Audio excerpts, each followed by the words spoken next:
StreetNOW News, February the 11th. Terry, Dwayne, Ashford. Somebody has a deadline on Tuesday and Wednesday. I'd be working jelly, not knowing that we already know the deadline, therefore we can turn that jelly right into our jello. I'm Terry Dwayne Ashford. Jiggly, jiggly, jiggly, jello all for you. This morning, we're jumping right into the weather right now. Current temperatures outside is 33 degrees Fahrenheit. Right now, feeling like it is 37. Today, the high for February the 11th, 2021 is 31 degrees. It's going to feel like it's 31 degrees outside as well. The low for today is 26 and going to feel like it's 22. Tomorrow, Friday, the high is going to be 31 degrees outside. You're getting your news from StreetNOW News. Terry Dwayne Ashford right now. We're coming in a little bit late for you this morning, but we took a little time to analyze what the weather is going to look like throughout the day. We knew it was snowing and snow showering this morning. We're going to see that through, and then we're going to come back, make sure that you knew what to look forward to when things cleared up, when you were able to get out there and do what you do. I'm Terry Dwayne Ashford. I'm your journalist in chief, broadcaster, and who is also your Indacarseat, that guy. Coming in right now with the weather, the details for the day. You're going to have 10 hours and 36 minutes of sunshine today. Started at the sunrise of 7:05 a.m. and the sun is going to set this evening at 5:41 p.m. Moonshine. You're going to have moonshine of 10 hours and 15 minutes today.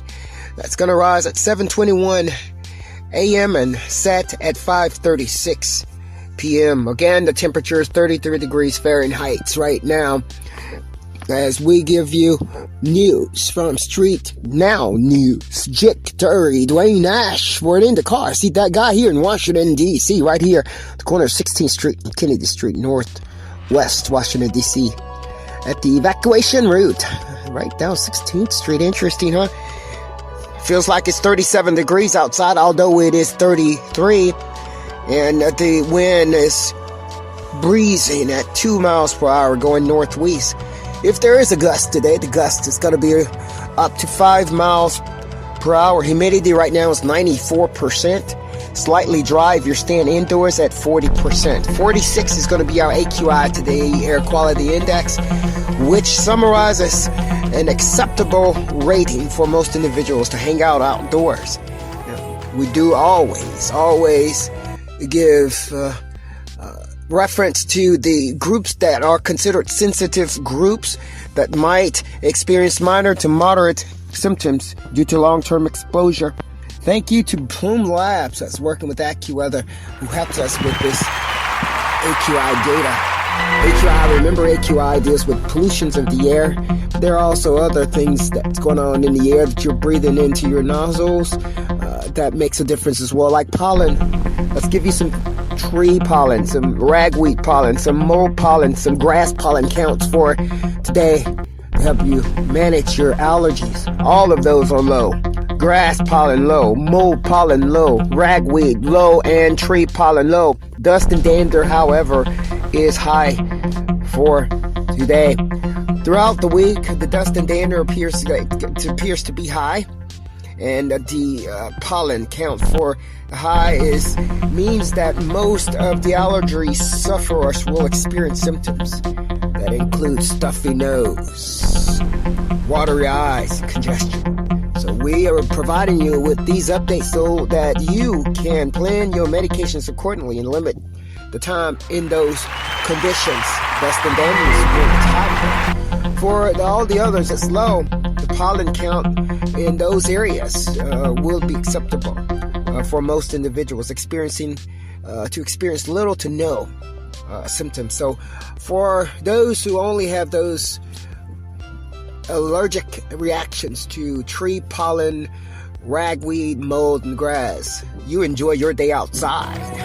You're getting your news right now from StreetNOW News. Terry Dwayne Ashford. 46 is the fair rating.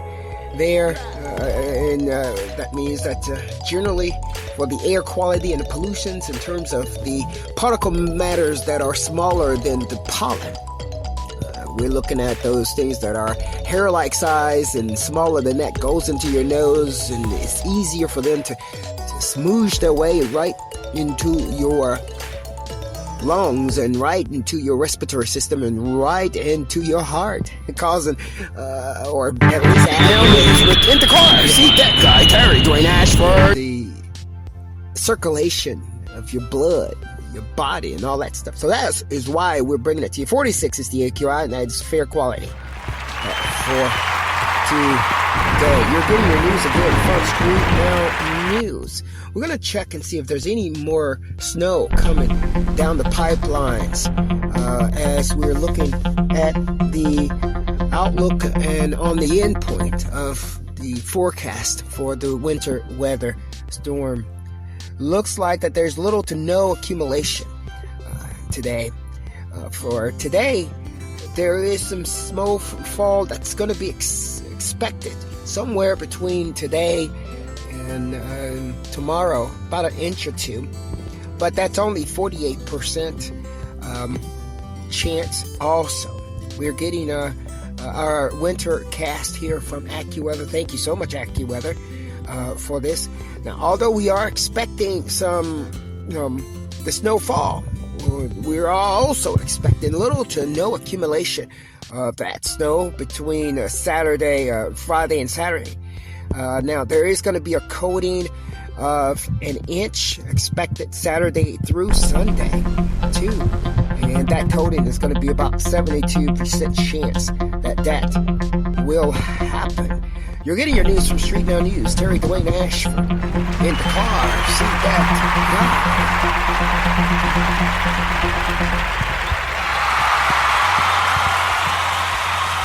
While we're rocking and rolling on the weather conditions, we're going to go ahead and check on the conditions of coronavirus around the world, conditions of coronavirus in the nation, and conditions of coronavirus in the District of Columbia. We'll be right on back with that information for you. I'm Terry Dwayne Ashford, your journalist in chief. Broadcaster in the car. See that guy.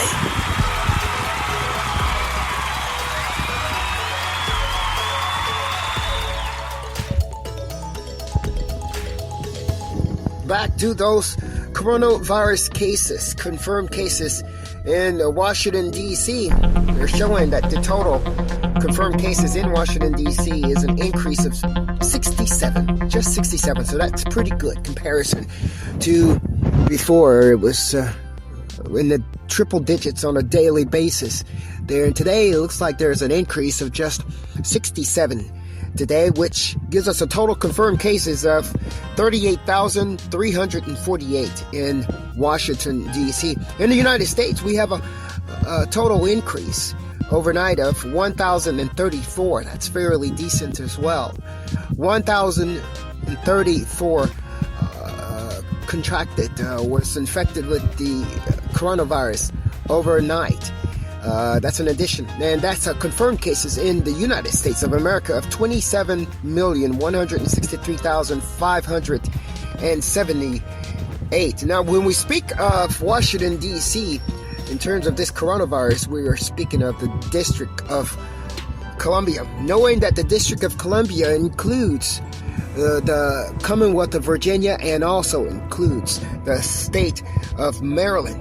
We might have a chance, if we have time, to jump in and look at the coronavirus cases in those areas as well. I'm Terry Dwayne Ashford. We're going to move on right now to some global cases, what we're looking at around the world, and then we'll jump back to Maryland and Virginia if we have that chance. In the meantime, you guys enjoy some music right here on us. I'm Terry Dwayne Ashford. Just enjoy yourself. Smooth sailing through the day.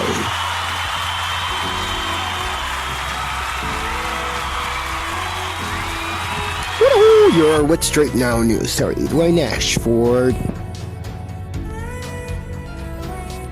new day, new StreetNOW News.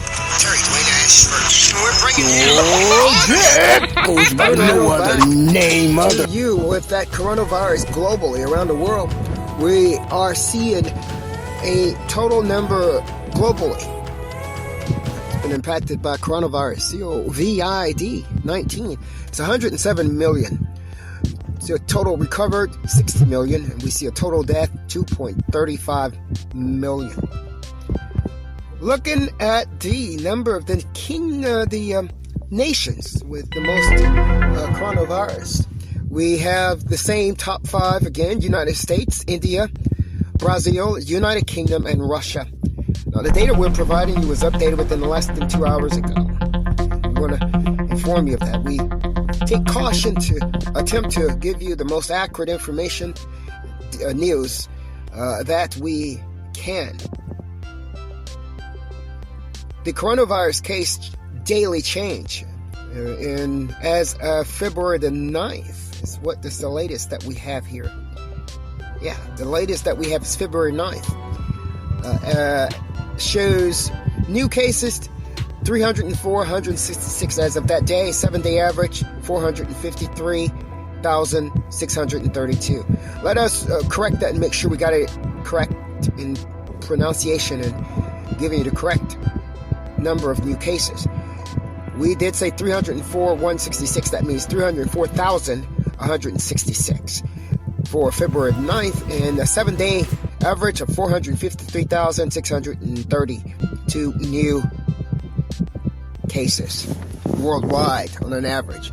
Hey, you're getting the news from Dwayne, Ashford, StreetNOW News. We're going to jump really quick into any type of updates we have going on down under. Yeah, we went down for you. We went down. We went down for you. When I say we went down for you, we went down under to the Australian Open, and we're going to give you some updates on the winners and the losers. Down there, who's the tennis players, top tennis players around the world, is vying for more than $71 million. Who's going to be the champion 2021? Champion for 2020, we're on the men's side. Novak Djokovic is our defending champion. On the females side, the ladies side, we have some Sophia Keenan, American, as the champion down under the Australian Open. Jump in right now with the winners and the losers, and then we're going to close out for this morning. We brought it a little bit later to you, but we wanted to make sure that we were getting it right. And yeah, we tried to do it right things right the first time. I'm here, Indacarseat, that guy. Now news with Indacarseat, that guy, Dwayne, Ashford. Okie dokie, we're back. We're jumping into the winners and the losers down under the Australian Open here from last night. Well, let's jump right on to the winners. Winners, we have Rafael Nadal. He took out his opponent in straight sets. They completed that match in 1 hour and 47 minutes right there on Rod Laver Arena. We also have Samantha Stosur, who bowed out 6-0, 6-1 to American Pekula. Took out Samantha Stosur in 50 minutes. 6-love, 6-1. We're going to look at the teen sensation that we've been looking so forward to seeing, Coco Gauff down in Atlanta. She had to bow out to Elena Shalina. Yeah, Shalina. 6-4, 6-3 in 1 hour and 17 minutes. We're moving on, showing you who won and who's lost, and who's coming up next down under. Let us take a quick look at some data here for the match between Coco Gauff and Elena, number 5 seeded Elena Shalina. Yeah, I'm Dwayne Ashford here. It looks like here that the number of aces that they both hit were on par. 5-4 went to Coco Gauff. She was not hitting it too hard. She was hitting it in the right spots. First serve She was getting more of her first serves in, but that wasn't able to do it. It looks like more of the first serve in, but she wasn't winning on the first serve. That was the point. Winners and errors. Sean Kokogov made